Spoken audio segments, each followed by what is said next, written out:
பிள்ளைகள் வாழ்க்கை தொடரக்கூடாது. ஏன் நம்ம ஊர்ல என்ன வெக்கமா?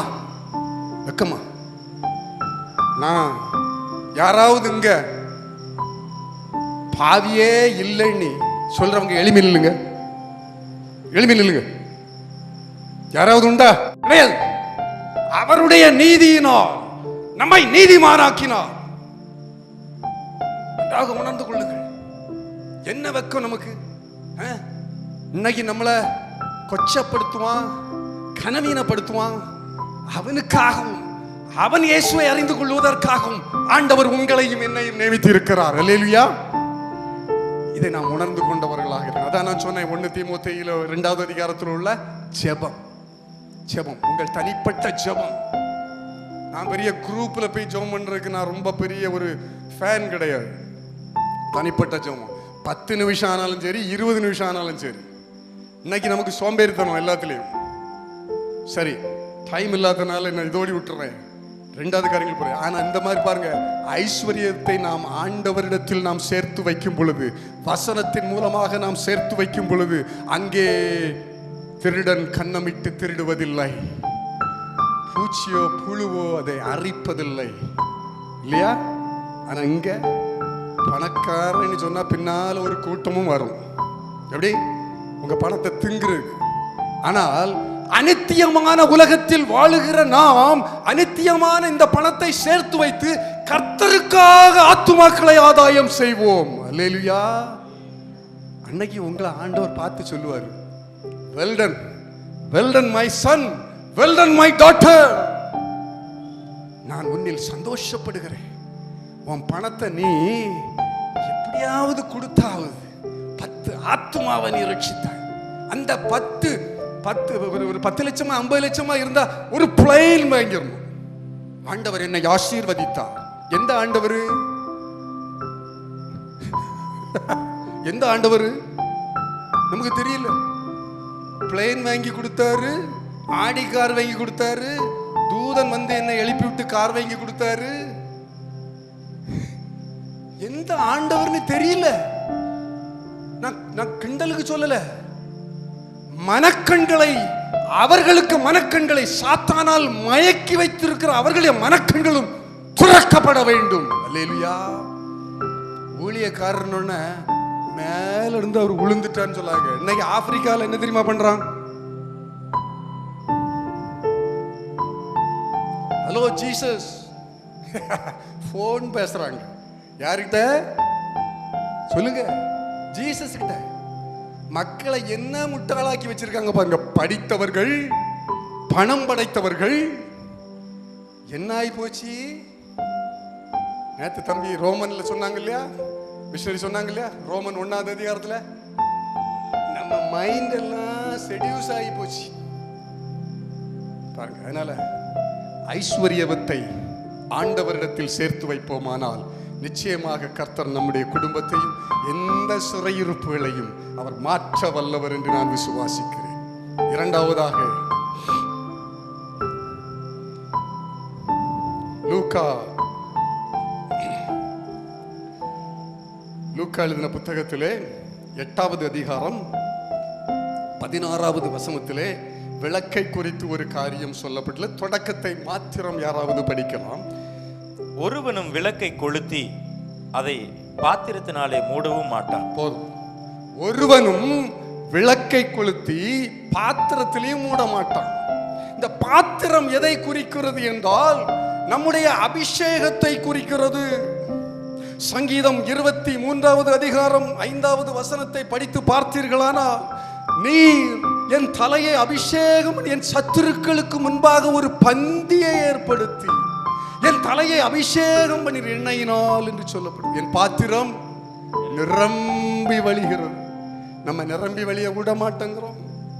மன்னிப்பின் ஆவியை நமக்கு தந்தார், பகுத்தறிவின் ஆவியை நமக்கு தந்தார், பாவப்பட்ட ஜனங்கள் மேல இறங்குகிற ஆவியை தந்தார். எங்க அம்மா எப்பவும் சொல்லுவாங்க, கொலோசியர்கள் இந்த புத்தகத்தில் இருக்குன்னு நினைக்கிறேன், 3வது அதிகாரம் 24 நினைக்கிறேன், மனிதருக்குன்னு எதையுமே செய்யாத மக்களே, ஆண்டவருக்குன்னு நீ செய். அல்லேலூயா, அல்லேலூயா. ஏன் தெரியுமா? மனிதருக்குன்னு செய்யும்போது நமக்கு ஒரு டிசப்பாயின்மெண்ட் வருங்க.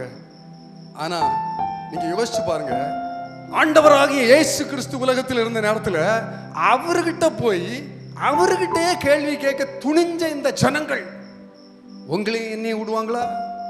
யோசிச்சு பாருங்க. அதுக்கு தான் ஆண்டவர் முதல்ல மன்னிப்பின் ஆவியை நமக்கு தந்தார். இன்னைக்கு RGPM ஊழியத்தில் நானும் தம்பி சுரேஷ்குமாரும், நான் ஒரு தவறு செய்தால் அவர் என்னை மன்னிப்பார், அவர் ஒரு தவறு செய்தால் நான் அவரை மன்னிப்பேன். யாரையும் நாங்கள் மன்னிப்போம். ஏன் ஏன் இந்த உலகம் என்ன செய்யும் தெரியுமா? ஒரு தப்பு செய்தவன் நம்மளை தூக்கி போட்டுரும் இல்லையா? மன்னிப்பின் ஆவியை நாம் சுதந்திரித்து பெற்றுக்கொள்ள வேண்டும். ஆவி அபிஷேகம். என்ன அபிஷேகம்? கைத்தட்டி துள்ளுறது இல்ல. எப்படி கைத்தட்டிட்டு துள்ளுறது இல்ல, அது அபிஷேகம் இல்ல. அபிஷேகம் அன்பு, சமாதானம், சந்தோஷம், இச்சையடக்கம், ஆவியின் கனிகள் சொல்லப்பட்டிருக்கிறதா கலாத்தியர் புத்தகத்திலே? அந்த அபிஷேகத்தை நாம் பாத்திரத்தை கொண்டு மறைத்து வைத்து விடுகிறோம். இங்கே சில மனிதர்களை குறித்து நான் உங்களிடத்திலே காட்டி கொடுத்து விடுகிறேன். விடுத்துட்டு அடுத்ததுக்கு நேராக நாம் கடந்து செல்லலாம். மத்தேயு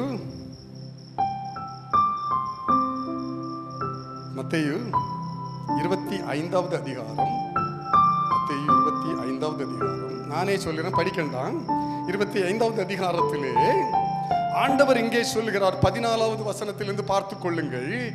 அவர் பரலோக ராஜ்யத்தை பிரயாணப்பட்டு போகும் ஒரு மனுஷன் தன் ஊழியக்காரர்களை அழைத்து தன் ஆஸ்தியை கொடுத்து விட்டு ஒப்பு கொடுத்தது போல இருக்குங்கிறார். அங்கே 3 மனிதர்களை குறித்து காரியங்கள் சொல்லப்பட்டுள்ளது. ஆஸ்தி என்பது என்ன? ஆத்துமா. அல்லேலூயா. அவருடைய ஆஸ்தி. அவருடைய ஆஸ்திங்கிறது நம்முடைய சர்ச்சு கட்டடம் இல்ல, பெரிய கட்டடம். மெட்ராஸ்ல ஒருத்தர் 200 கோடிக்கு சர்ச்சை செய்திருக்காரு. தேவையா? நான் சொல்றேன், உங்ககிட்ட கேட்கிறேன், தேவையா? மக்களுக்கு தாலியும் புடுங்கி எல்லாத்தையும் புடுங்கி, பொம்பளைகளுக்கு தாலியை புடுங்கும் போது அல்ல செயினை புடுங்கும் போது என்ன ஆகுன்னு தெரியுமா? வீட்டில் போனோன்னு அங்க அடி. இதுக்கு காரணம் யாரு? யாரு? Pastor, senior pastor. குறையா எடுக்காதுங்க, நிறையா எடுங்க. நான் சொல்ற வசனங்கள், ஒரு குடும்பத்திலே கணவன் மனைவி இசைந்து செயல்பட வேண்டும், பிள்ளைகள் இசைந்து செயல்பட வேண்டும். அதுதான் ஊழியத்திற்கு கொடுக்கிற அன்பா கொடுக்கிறது. இது போதகர் கேட்டுட்டாரு செயினை கலத்தி கொடுக்கிறது, இதெல்லாம் தேவையில்லாத காரியங்கள். நம்முடைய குடும்பத்திலே பிரிவினைகள் எப்படி வருகிறது என்பதை நாம் யோசிக்க மாட்டோம். நான் அநேகம் செய்தேனே, ஆராதித்தேனே, காலையிலே போன்று சர்ச்சில் தான் படுத்திருந்தேன், ஜெபித்தேன், இவ்வளவு நான் செய்தும் ஒன்றும் என் குடும்பத்திலே இல்லை. ஏன்? எங்கோ ஒரு தவறு இருக்கிறது. அல்லேலூயா. நாம் யோசிப்பதற்காக நான் உங்களிடத்தில் சொல்கிறேன். இங்கே 3 மனிதர்களை ஆண்டவர் காண்பித்துக் கொடுக்கிறார். ஒரு மனிதனிடத்திலே 5 தாலந்துகளை கொடுக்கிறார், இன்னொரு மனிதனிடத்திலே 2 தாலந்துகளை கொடுக்கிறார், இன்னொருவனிடத்திலே 1 தாலந்தை கொடுக்கிறார். அபிஷேகம், ஆண்டவரால் பண்ணப்பட்ட அபிஷேகம். 1 யோவான் 2:20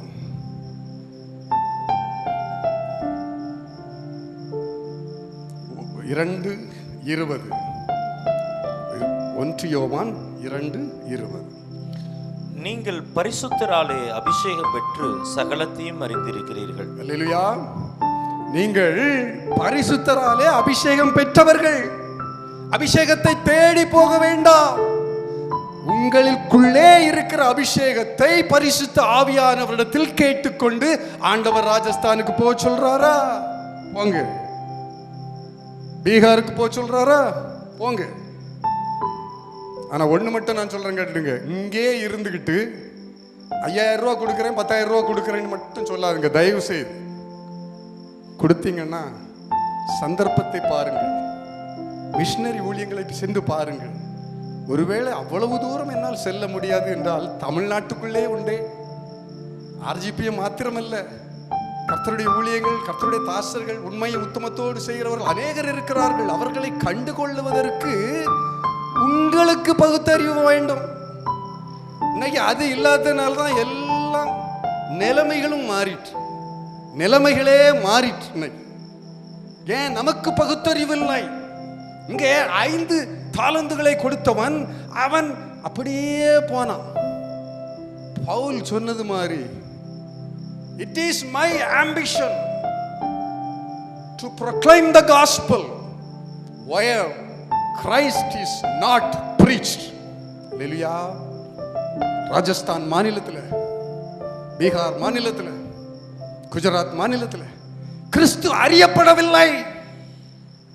இங்க கன்னியாகுமரி மாவட்டத்தை சுத்தி சுத்தியே கொஞ்சம் பணம் கிடைக்கும், கொஞ்சம் வசதி கிடைக்கும். வசதி பணம் கொடுக்கிறது தவறில்லை, அது எப்படி செலவிடப்படுகிறது என்பதை நீங்கள் யோசித்து பார்க்க வேண்டும். RGPM ஊழியத்தில் தம்பி தரிசனத்தை சொன்னார்கள். பணத்தை குறித்த தரிசனத்தை நான் உங்களிடத்திலே சொல்லுகிறேன். 2 கொரிந்தியர் 8:20. இந்த தர்ம ஊழியத்தில் தர்ம பணத்தை நாங்கள் மிகுதியான தர்ம பணத்தை கலெக்ட் பண்றோம். ஒருவனும் எங்களை குற்றம் சொல்ல முடியாதபடிக்கு கர்த்தரிடத்தில் மாத்திரமல்ல மனிதனிடத்திலும் யோக்கியமாயிருக்க ஜாக்கிரதையாக இருக்க அழைக்கப்பட்டுள்ளோம். அல்லேலூயா, அல்லேலூயா. நான் இதை தைரியமா சொல்ல முடியும் என்னால. ஏன்னா நான் அதுல பிரசிடண்ட், நான் அதுல பணம் எடுக்கிறது இல்லை, நான் கொடுக்கக்கூடியவன் தான். சாட்சி என் பிள்ளைகள், சாட்சி என் பிள்ளைகள். நான் என்னை பெருமைப்படுத்த சொல்லவில்லை, நம்முடைய நாட்டின் நிலைமையை புரிந்து நான் உங்களிடத்தில் பேசிக் கொண்டிருக்கிறேன். நம்முடைய நாட்டின் நிலைமைகள் ஏன் பகுத்தறிவின் ஆவி இல்லாத படிக்கு யாரையும் நம்ம ஊழியத்தில் ஏற்றி விட்டுக்கிட்டு பணத்தையும் கொடுத்துக்கிட்டு வெளியே தெரியாது நீங்களே. ஆனா வேதம் தெளிவாக சொல்லுகிறது, அவர்களுடைய மதிகேடு வெளிப்படும். அல்லேலூயா. இப்ப வெளிப்பட்டுல ஒண்ணு என்னது, ஒரு தூதன் வந்து கார் வாங்கி கொடுத்தார் இல்லையா, அந்த இது மதிகேடு வெளிப்படும். ஆண்டவர் எழுதி வைத்திருக்கிறார். பொறுமையோடு நாம் பார்க்க வேண்டும். ஊழியங்களை குறித்து நாம் பார்க்க வேண்டும். இங்கே 2 தாலந்து கெடுத்தவனும் அவனும் வெளியே சென்றான். குஜராத் போனான், ராஜஸ்தான் போனான், எல்லா இடம் போனான். போய் அநேக ஆத்துமாக்களை கொண்டு வந்தான். ஆனா இந்த ஒரு தாலந்தை வாங்கினவன் சுயநலவாதி. எப்படி சுயநலவாதி? யார போல? யூதாசை போல. யூதாசுக்கு ஆண்டவர் என்ன சொல்லுகிறார்? 12 சீஷர்களையும் அவர் அழைத்து அவர்களை அபிஷேகம் பண்ணுகிறார். சாத்தானை துரத்துவதற்கும், நோய்களை குணமாக்குவதற்கும், தீர்க்க தரிசனங்கள் உரைப்பதற்கும் ஆண்டவர் 12 சீஷர்களையும் உருவாக்கினார். அவர் தெரியுமில்ல, யூதாசு என்ன காட்டி கொடுப்பான், அவனுக்கு ஒன்றும் கிடையாது. அப்படி செய்யவில்லை. அவர் நல்லோர் மேலும் தீயோர் மேலும் மலையை வருஷிக்க பண்ணுகிற என் தேவன். கரங்களை தட்டி நாம் ஆண்டவரை மகிமைப்படுத்தலாம். அல்லேலூயா. அப்படிப்பட்ட ஒரு ஆண்டவருடைய பிள்ளைகளாகிய நீங்களும் நானும் பாத்திரத்தை கொண்டு மறைத்து வைத்து விடுகிறோம். நமக்கு கொடுக்கப்பட்ட அபிஷேகத்தை பாத்திரத்தை கொண்டு நாம் மறைத்து வைத்து விடுகிறோம்.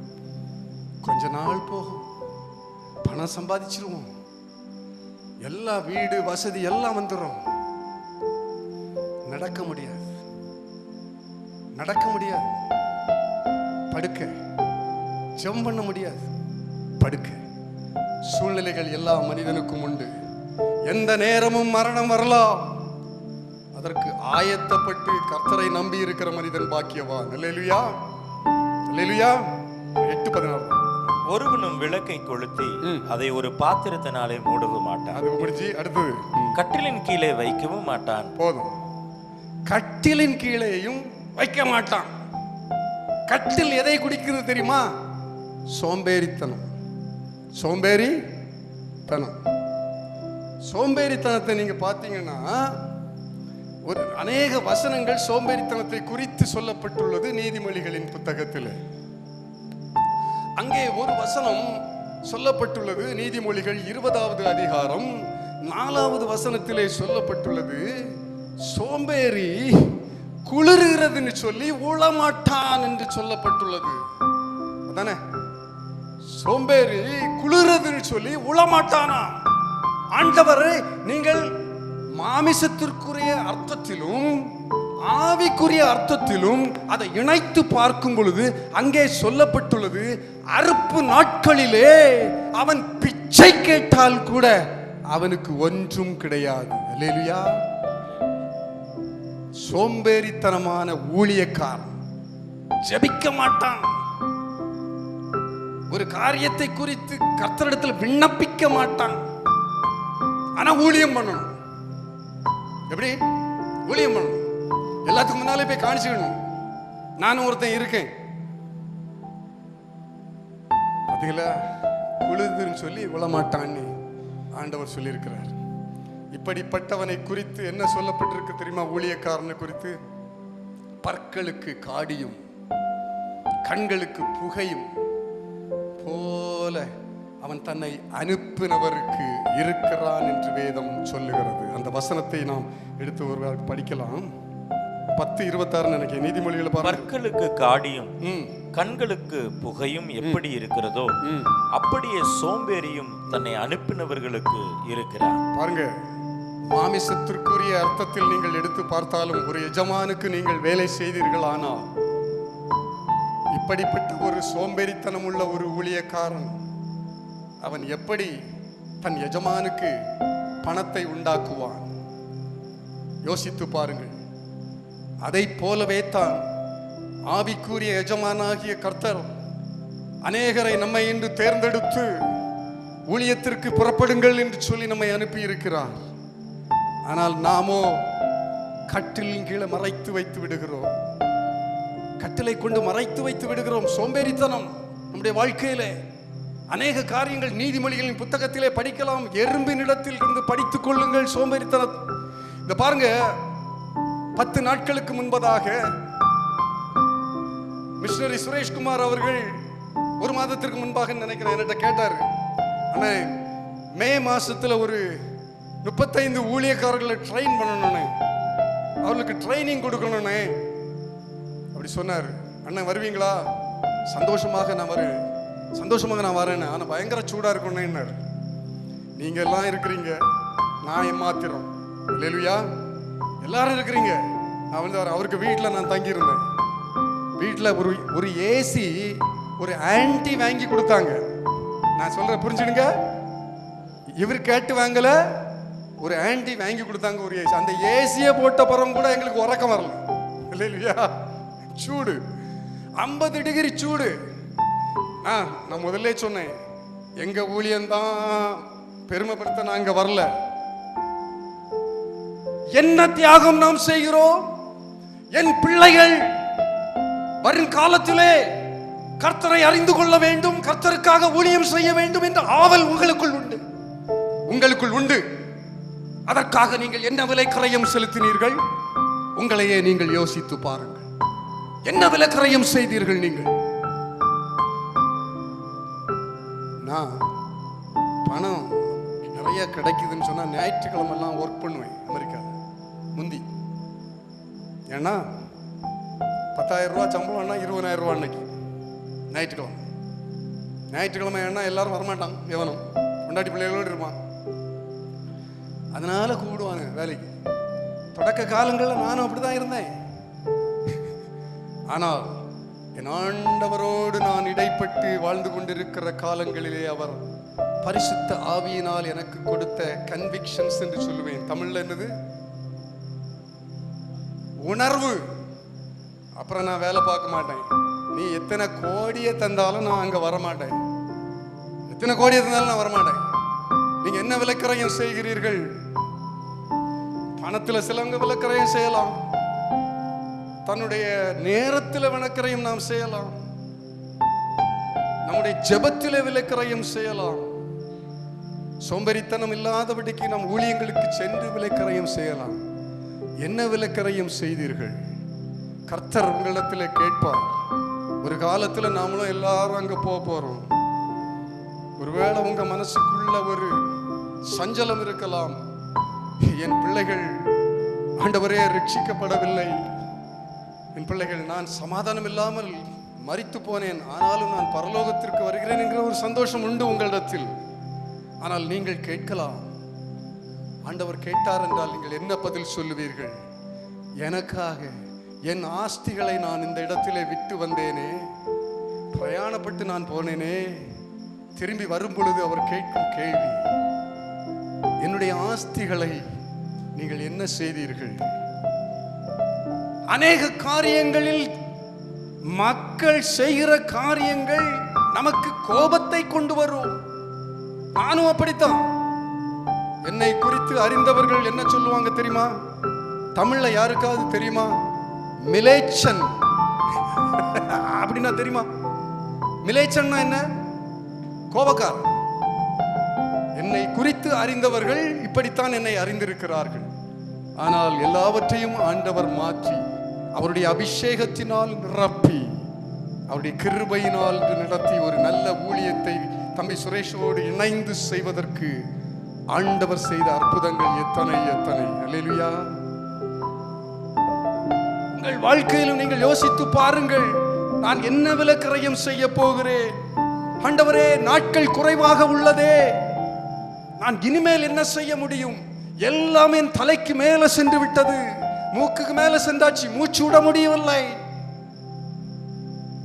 உங்களை தாழ்த்தி, ஆண்டவரே நான் செய்தேன், தவறு செய்தேன், இனிமேல் நான் என்ன செய்ய முடியும் ஆண்டவரே? எனக்கு நீர்தான் சரணாகதி ஆண்டவரே, உம்மால் மாத்திரம்தான் முடியும். அல்லேலூயா.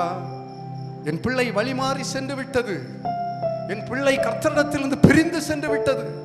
அது நான் செய்த காரியம். என்னுடைய வெளிச்சத்தை நான் மற்றவர்களுக்கு கொடுக்காதபடி விளக்காலினாலும் பாத்திரத்தினாலும் கட்டிலினாலும் நான் மூடி வைத்தேன். ஆண்டவரிடத்திலே நாம் சொல்லும் பொழுது அவர் சிறையிருப்பை மாற்றுவார். அல்லேலூயா, அல்லேலூயா. நான் சொல்லிட்டு போயிடுறேன். விசுவாசிக்கிறது நீங்க, நடக்கிறதுக்கு முயற்சி செய்யறது நீங்க, வாய்க்க செய்கிறவரோ தேவன். பவுல் இவ்வாறாக சொன்னான், நான் நட்டேன், அப்பல்லோ தண்ணீர் பாய்ச்சினான், விளையச் செய்த தேவன். நீங்களும் நானும் ஒன்றும் கிடையாதுங்க. எப்படி? ஒன்றும் கிடையாது. சொல்லிட்டேன், ஒன்றும் கிடையாது. நமக்குள்ள பெருமை, பெருமையின் ஆவிகளை உள்ளே இருக்கிற ஒருவனுடைய பெருமையை அவன் கண்டு கொண்டானால் அவன் திருந்தி விடுவான். அல்லேலூயா. திருந்தி விடுவான். நான் என்னை குறித்து தான் நான் சொல்லுவேன். பவுல் அவரை குறித்து தான் சாட்சி சொன்னார். சாமுவேல் அவரை குறித்து தான் சாட்சி சொன்னான். நான் பிரசாத்தை குறித்து சாட்சி சொல்ல முடியாது, அவன் தான் வந்து சொல்லணும். ஆகவே இந்த நாட்களிலும் கர்த்தராகிய தேவன் வெளிச்சத்தை நமக்கு கொடுத்திருக்கிறார். அந்த வெளிச்சத்திலே நாம் தங்கி இருந்து அந்த வெளிச்சம் மற்றவர்கள் மேல் படர்வதற்கு, கெட்டுப்போன நம்முடைய ஊர் இன்று பிரச்சனை என்ன தெரியுமாங்க? நீதிமொழிகள் 25வது அதிகாரம் 26வது வசனம், அவர் நம்மை நீதிமான் ஆக்கினார், ஆனால் துன்மார்க்கருக்கு முன்பாக நீதிமான் தழும்புவது கெட்டு போன சுனைக்கும் கலங்கின கிணற்றிற்கும் ஒப்பாய் இருக்கிறது. அல்லேலூயா, அல்லேலூயா. இதான் பிரச்சனை நமக்கு. ஆனால் இன்று ஆண்டவர் நம்மை சந்திக்கிறார். அவர் நம் நடுவிலே உலாவி நம் தேவனாயிருக்கிறார். நீங்களும் நானும் அவருடைய ஜனமாயிருக்கிறோம். அல்லேலூயா. அவர் இன்று நமக்கு கொடுப்பார். நான் முடிவிலே ஒரு வசனத்தை நான் சொல்லி உங்களை ஊக்கப்படுத்தி தம்பியிட கரங்களிலே நான் கொடுக்கலாம் என்று இருக்கிறேன். அவர் வந்து நமக்காக ஜெபிப்பார். 2 யோவான் ஒரே அதிகாரம் தான் உண்டு. 8வது வசனம் இப்படியாக சொல்லுகிறது, உங்கள் செய்கைகளின் பலனை இழந்து போகாமல் பூரண பலனை பெறும்படிக்கு எச்சரிக்கையாக இருங்கள். அல்லேலூயா. நீங்களும் நானும் செய்கைகள் மூலமாக அநேக காரியங்களை ஆண்டவருக்காக நாம் செய்திருக்கிறோம். நிச்சயமாக எத்தனையோ பேர் வேலை வெட்டி இல்லாம இருக்கிறானுங்க. நீங்க இங்க வந்திருந்து ஆண்டவருடைய வசனத்தை கேட்கிறீர்கள், ஜெபிக்கிறீர்கள். ஆனால் பூரண பலனை பெற்றுக்கொள்ள வேண்டுமானால், பூரண ஆசீர்வாதத்தை உங்கள் குடும்பத்திலே நீங்கள் பெற்றுக்கொள்ள வேண்டுமானால் எச்சரிக்கையாக நாம் இருக்க வேண்டும். ஆசீர்வாதம் அநேகம் உண்டு. முதலிலே சொன்னேன், ஆசீர்வாதம் அநேகம் உண்டு. அந்த ஆசீர்வாதங்களை நாம் சுதந்தரித்து பெற்றுக்கொள்ள வேண்டுமானால் எச்சரிப்பின் வசனங்களுக்கு செவி கொடுக்கும் பொழுது, வேதம் சொன்னபடி கடிந்து கொள்ளுதலை ஏற்றுக்கொள்ளுகிறவனோ கனமடைவான், அதை வெறுக்கிறவனோ நாசமடைவான். இதை உணர்ந்து நாம் செயல்படும் பொழுது கர்த்தர் நம்ம வாழ்க்கையிலே பெரிய ஆசீர்வாதங்களை நிச்சயமாக செய்வார் என்று நான் ஆசீர்வதிக்கிறேன், இயேசுவின் நாமத்தினாலே. ஆமென்.